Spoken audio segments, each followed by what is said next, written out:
한국공군은 딜레마에 빠져 있습니다. 노후한 F4와 F5 전투기 때문입니다. 2000년 이후 15대가 추락했는데요. 17명의 우리 조종사들이 순직했습니다. 특히 2022년 1월 11일 발생한 F5 전투기 추락 사고는 많은 이들의 마음을 울렸습니다. 조종사가 두 차례 비상탈출을 선언했지만 탈출하지 않고 추락해 순직한 사고였는데요. 비행 기록 장치에 조종사가 비상탈출 선언 후 10초가량의 탈출 가능 시간이 있었지만 전투기가 민가 지역에 추락하는 것을 막기 위해 탈출 손잡이 대신 조종관을 끝까지 잡고 있었던 것으로 밝혀졌습니다. 추락 장소는 민가에서 100m 떨어진 곳이었는데요. 조종사의 희생으로 더 큰 사고를 막은 것입니다. 너무 안타깝고 비통한 사건이었는데요. 공군은 소중한 조종사를 희생시키는 F4와 F5를 퇴역시키고 싶지만 대체 전투기가 없는 상태입니다. 공군은 5월 F-35A, FA-50, KF-21 전투기를 각각 20대씩 조기 확보해 노후 전투기를 퇴출시킬 것을 밝혔는데요. 애초 퇴출 계획보다 최대 3에서 5년 단축되는 것입니다. F4는 2024년 퇴출 예정이었기 때문에 순차적으로 사라질 전망이지만 F5는 2030년까지 운용 계획을 잡고 있어 빨라도 2026년쯤 모두 퇴출될 전망입니다. 일각에서는 전력 공백이 발생하더라도 아까운 장병들의 목숨을 앗아가는 기체는 사라져야 한다고 주장하고 있습니다. 공군은 F4와 F5 전투기를 합쳐 100여 대 운용 중입니다. 공군이 보유한 전투기가 410여 대임을 감안하면 공군 전력의 약 25%입니다. 모 전력 공백사에서 5년이 무슨 문제냐는 분도 계시겠지만 항상 전시 상황을 가정해 전력을 유지하는 공군 입장에서는 이럴 수도 저럴 수도 없는 상황입니다. 전문가들은 결국 KF-21이 대안이지만 지금보다 개발 일정을 더 당기는 것은 사실상 불가능하며 국회와 국민들에게 지탄을 받더라도 적극적으로 해결하려는 리더십이 필요하다고 말합니다. 대안으로 중고 F-16을 미국에서 구매하거나 추가적으로 카이에 발주하는 방법을 제시했습니다. 노후 전투기 문제를 보면서 한국이 보유하고 있는 전투기들에 대해 궁금해졌는데요. 오늘은 한국이 운용 중인 전투기를 정리해 보도록 하겠습니다. 한국이 운용하고 있는 전투기는 크게 6종입니다. F4 팬덤, F5 제공호, F-15K 슬램 이글, F-16 파이팅 펠콘, F-35A 라이트닝, FA-50 파이팅 이글입니다. 운용 예정인 KF-21 보라매가 있죠. 공군은 전투기 기종과 임무에 따라 하이급, 미들급, 로우급으로 분류하는데요. 이렇게 임무에 따라 급을 나누는 것을 하이, 미들, 로우 믹스라고 합니다. 하이, 미들, 로우로 분류를 하면 F4 팬덤, F5 제공호, FA-50 파이팅 이글이 로우급이고요. F-16 파이팅 펠콘, KF-21 보라매는 미들급, F-35A 라이트닝과 F-15K 슬램 이글이 하이급입니다. 미국은 하이 로우 믹스에서 헌터 킬러 전술로 바뀌고 있는데요. 스텔스기가 헌터 역할로 적기를 찾고 후방의 무장 능력이 뛰어난 기체가 킬러로 적을 격추하는 거죠. 스텔스기도 무장을 하고 있지만 공격 시 발각될 가능성이 높기 때문에 사거리가 긴 중장거리 공대공 미사일을 후방에서 쏘는 것입니다. 이렇게 나라별로 상황에 따라 전술이 다르죠. 한국 하이급인 F-35A와 F-15K는 공중전과 지상 타격이 모두 가능한 전투기입니다.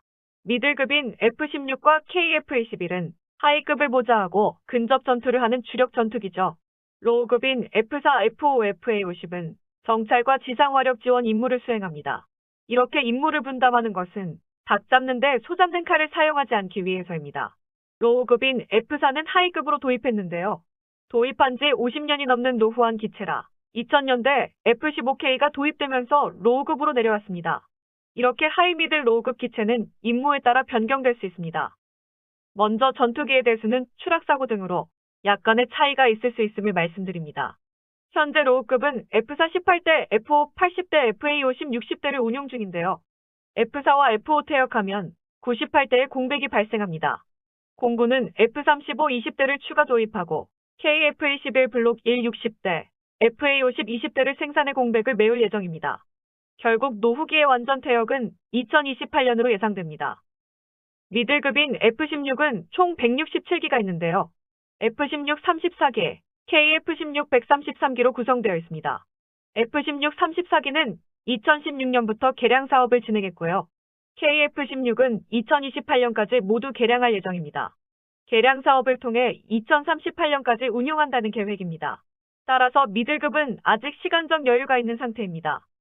하이급인 F-15K는 전천 후 전투 폭격기인데요. 2005년 도입했고 2034년까지 개량을 진행해 2040년대까지 사용할 예정입니다.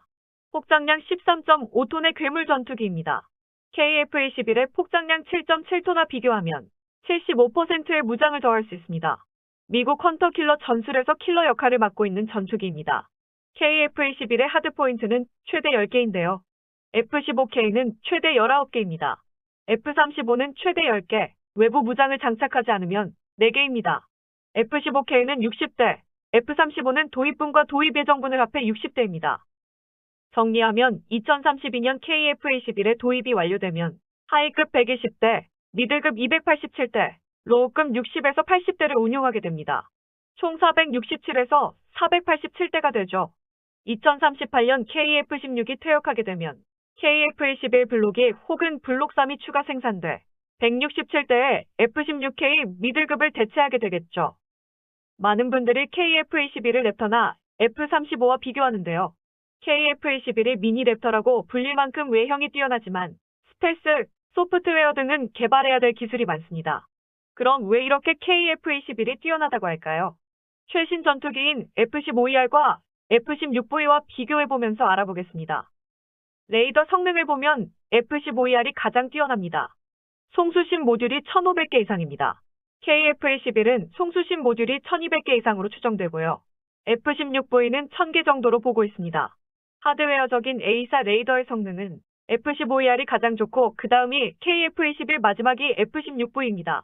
소프트웨어는 어떻게 개발될지 알 수 없는 상황이지만 한국이 개발 중인 A사 레이더 목표 성능은 F-16V의 APG-83 A사 레이더 이상으로 알려져 있는데요. RCS 1제곱미터 물체를 120에서 180km 거리에서 탐지할 수 있습니다. KF-21 블록 1과 블록 2의 차이는 A사 레이더 성능 중요한데요. 블록 1은 공대공 및 제한적 공대지 모드를, 블록 2는 멀티롤 모드를 최종 통합합니다. 대공, 대지, 대함, 사기능까지 가능하게 되는 거죠. KF-21이 가장 인정받는 부분이 스텔스 설계입니다. KF-21의 레이더 피탄 면적 RCS는 0.1제곱미터로 보는데요. 4.5세대 전투기 중에서 가장 낮은 RCS입니다. RCS는 워낙 기밀이라 정확한 수치는 알 수 없지만 F-16은 1에서 5제곱미터, F-15는 5에서 25제곱미터로 알려져 있습니다. 레이더가 눈이라면 RCS는 크기라 볼 수 있는데요. RCS가 낮을수록 가까이 가야 볼 수 있습니다. 적이 KF-21을 발견할 수 있는 거리가 100km라면 F-16은 150km, F-15는 200km 거리에서 발견할 수 있습니다. 따라서 계획대로 개발된다면 공중전에 있어서 KF-21이 가장 우세할 것으로 예상됩니다. 일각에서는 FA-50을 생산에 노후한 전투기를 대체하면 간단하게 해결된다는 주장이 있습니다. 하지만 FA-50은 기존 60대에 추가 20대를 생산해 총 80대를 보유하게 됩니다. 추가적으로 FA-50을 생산 보유한다면 공군의 예산으로는 KF-21 보유량을 줄일 수밖에 없습니다.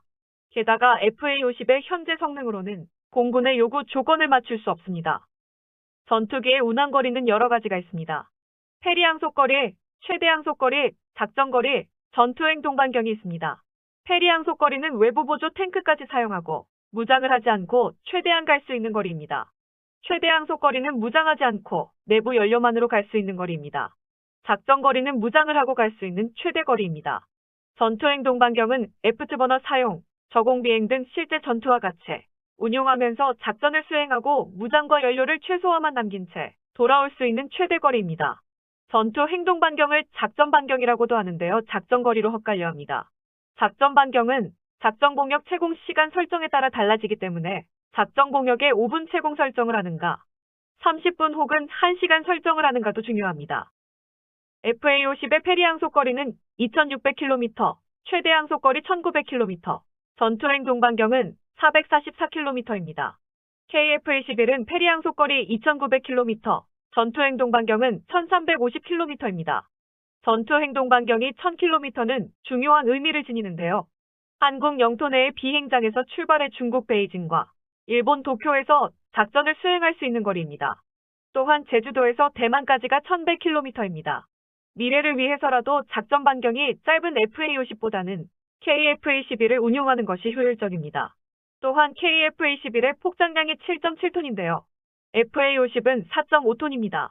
FA-50이 3번 출격해야 한다면 KF-21은 2번이면 되죠.